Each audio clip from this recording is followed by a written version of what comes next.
ဇလားအစမှာပင်လယ်ထဲကငါးဖမ်းလေတစ်စင်းကငါးတွေနဲ့အတူဟိုမုံအကွာတကောင်ကိုဖမ်းမိပြီးတပ်ပစ်လိုက်ပါတယ်။ဘာကလေးစီကိုခေါ်1ဆိုပြီးဖုံးတစ်လုံးဝင်လာပြီးဘူကြီးမမတယောက်ကသူ့ကိုလာခေါ်ပါတယ်။အဲ့ဒီခါမှာဘာကလေးကသူ့သမီးခါဗီကိုသူ့ရဲ့အရင်မိန်းမစီမှာအပ်ပြီးဘူကြီးမမနဲ့လိုက်လာခဲ့ပါတယ်။ဘာကလေးကခရီးသွားကုမ္ပဏီတစ်ခုရဲ့စီမံခန့်ခွဲရေးမန်နေဂျာဖြစ်ပြီးအခုကိစ္စမှာသူကအရင်တုန်းကအစားထိုးလုပ်ပေးခဲ့တဲ့တယောက်နေရာမှာတာဝန်ထမ်းဆောင်နေရကြောင်းပြောပေမဲ့သူ့ကို unit အဖွဲ့ကလေရင်နဲ့ခေါ်သွားပါတော့တယ်။လေရင်ကမှတဆင့်ရွတ်ချွတ်နေရတခုကိုရဟရင်နဲ့ဆက်ပြီးပို့ပါတော့တယ်။ဟိုရောက်တဲ့အခါမှာတော့တင်ငါတီတွေပစ်ခတ်ခဲ့လို့တေနေတဲ့ဟိုမုံအကွာကိုတွေ့ရပါတော့တယ်။ဟိုမုံအကွာတွေဆိုတာလူသားတွေမပေါ်ပေါက်မီနှစ်တန်းပေါင်းများစွာကတည်းကတီးရှိနေတဲ့တတဝါတွေဖြစ်ပြီးရေထုညဉ့်ညမ်းမှုကြောင့်အခုလိုပေါ်ထွက်လာရတာပါ။ဘာကလေးကတော့ဟိုမုံအကွာကိုကြည့်ပြီးဘာသာရေးတင်ကြေတာလုပ်ပြီးလေးစားမှုပြသခဲ့ပါတယ်။ညဘက်ရောက်တဲ့အခါမှာတော့တေဆုံးနေတဲ့ဟိုမုံအကွာကိုစောင့်နေတဲ့အဆောင်နှစ်ယောက်ကိုနွံနစ်တက်ခဲ့ပြီ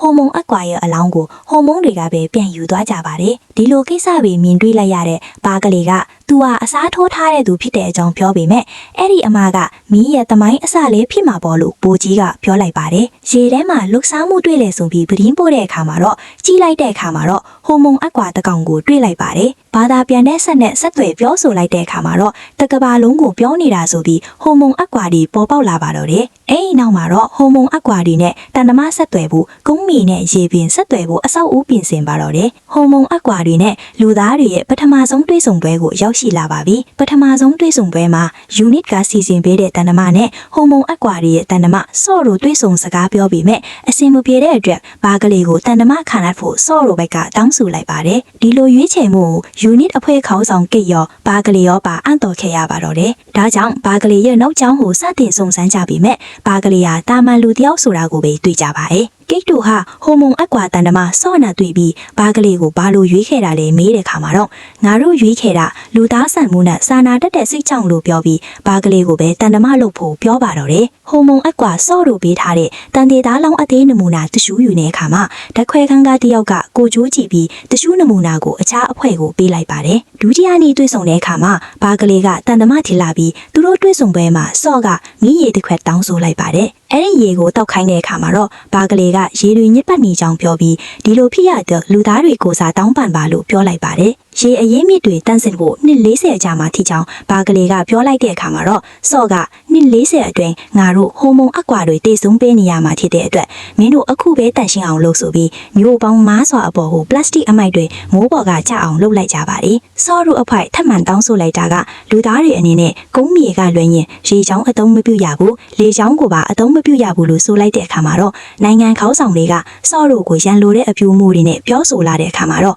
့ဆော့ဟာအတန်ရောယူရောပါအထီဖြစ်ပြောင်းသွားပါတယ်။အဲ့ဒီနောက်မှာတော့နောက်အချိန်တွေးဆုံပွဲကိုဟိုမုံအကွာရဲ့နေရာမှာတွေ့ဖို့ပြောလိုက်ပါတော့တယ်။ဘာကလေးအပါ6ယောက်ကိုရေအောက်ကပါမစ်ရှင်အတွက်လှည့်ကျင်ပေးပြီးတဲ့နောက်ရေတက်ကထိန်းချုပ်ပြီးဘယ်လူသားမှမရောက်ဘူးသေးတဲ့ရေအနက်ကိုပို့ပါတော့တယ်။အဲ့ဒီရန်ထဲမှာဘာကလေးတို့6ယောက်ပါပြီးအဲ့ဒီထဲကအသက်အကြီးဆုံးတစ်ယောက်ကတစ္ဆာလုံးပုံစံပစ္စည်းတစ်ခုကိုယူဆောင်လာခဲ့ပါတယ်။ရေအောက်အနက်9မိုင်ကိုရောက်လာတဲ့အခါမှာတော့ရေတက်ကမထိန်းချုပ်နိုင်ပဲဟိုမုံအကွာရီစတင်ထိန်းချုပ်လိုက်ပါတယ်။ဟိုမုံအကွာရီရဲ့နေရာရောက်သွားတဲ့အခါမှာတော့ဘယ်လူသားမှမမြင်ဘူးသေးတဲ့နေရာဖြစ်ပြီးလူသားတွေနေလို့အဆင်ပြေမဲ့လေထုအပူချိန်ပုံစံဖန်တီးထားတာကိုတွေ့ရပါတယ်။ဆော့ကကြိုးစုံနေပြီးသူတို့ကိုဟိုမုံအကွာမျိုးနွယ်စုတွေနဲ့တွေ့ဆုံပေးလိုက်ပါတယ်။အဲ့ဒီအချိန်မှာတစ္ဆာလုံးပုံယူလာတဲ့အဖိုးကြီးလာဖွင့်လိုက်တဲ့အချိန်ပောက်ကွဲထွက်သွားပြီးဟိုမုံအကွာတွေအများစုတေဆုံးခဲ့ရတယ်လို့လူသားကိုစားလေ9ဦးလည်းတေဆုံးခဲ့ရပါတယ်။ဘာကလေးကတော့ဆော့ခဲလိုက်တဲ့အတဲ့အသက်ဘေးကလွတ်သွားခဲ့ပါတယ်။ဒါတွေကိုဟိုမုံအကွာတွေလုတ်တယ်ဆိုပြီ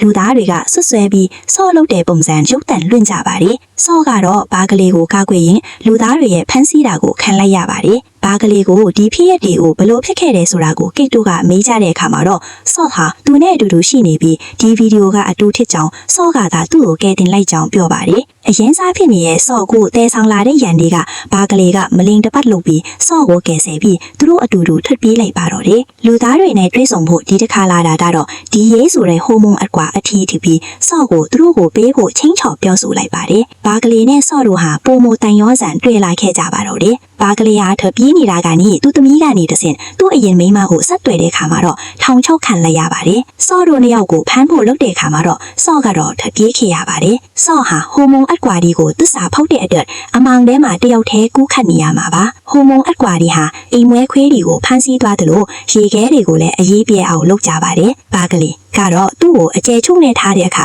ညာပိုင်းခိုးထွက်ပြီးစော့ကိုကမ်းခြေမှာသွားခေါ်ပြီးမဲ့စော့ကတော့မကြားရဘူးပါတရက်မှာကဘာအနက်ကနေရာတွေမှာအချက်ပြစနစ်တွေပို့ထွက်လာပါတယ်ပင်လယ်ပြင်တွေရေပြင်အနက်မှာဟိုမုန်အကွာအလောင်းများစွာဟာဗိုင်းရပ်စ်ကူးခံရပြီးတေဆုံးကပေါ်လာခဲ့တာပါဒါကိုကိတ်ကစုံစမ်းတဲ့အခါမှာတော့ဟိုမုန်အကွာတွေရဲ့တီရှူးမျိုးရိုးဗီတာကိုပျက်စီးအောင်လုပ်ထားတဲ့လူအမားဗိုင်းရပ်စ်တွေကြောင့်နဲ့ဝင်ကြီးချုပ်တို့အဖွဲ့လုပ်တာဆိုတာသိသွားပါတယ်လူသားတွေရဲ့ရက်စက်မှုကိုမီးမောင်းထိုးပြတဲ့နောက်ဆုံးတန်တမတွေ့ဆုံပွဲကိုရောက်လာပါပြီနောက်ဆုံးတွေ့ဆုံပွဲမှာဟိုမုန်အကွာတွေရဲ့ကိုစားလေကတော့ဆော့ထပါတယ်ဆော့ကအခုလိုပြောလိုက်ပါတယ်လူသားတွေနိုင်ပြီးကျမတို့ရှုံးပါတယ်ငါတို့အားလုံးဖြက်စီးခါလိုက်ရပြီမင်းတို့နိုင်တယ်ဆိုပြီးမြဲအခုလိုလုပ်တဲ့သူတွေကိုတနေ့မှရေတွေကမင်းတို့ကိုရှာတွေ့မှာပါဆိုပြီးပြောခဲ့ပါတယ်ငါတို့မျိုးစိတ်တစ်ခုပေါင်းပြီးအောင်ပွဲခံမယ်ဆိုတာဘယ်တော့မှဖြစ်လာမှာမဟုတ်တော့ဘူးမင်းတို့လောက်သမျှငါတို့ခံပါမယ်ငါတို့မင်းတို့ကိုကြောက်သွားပြီဆိုပြီးပြောကပြန်သွားကြပါတော့တယ်နောက်ဆုံးအခါမှာတော့ဘာကလေးဟာလေပင်မှာပါခဲလိုမျိုးထွက်လာပြီး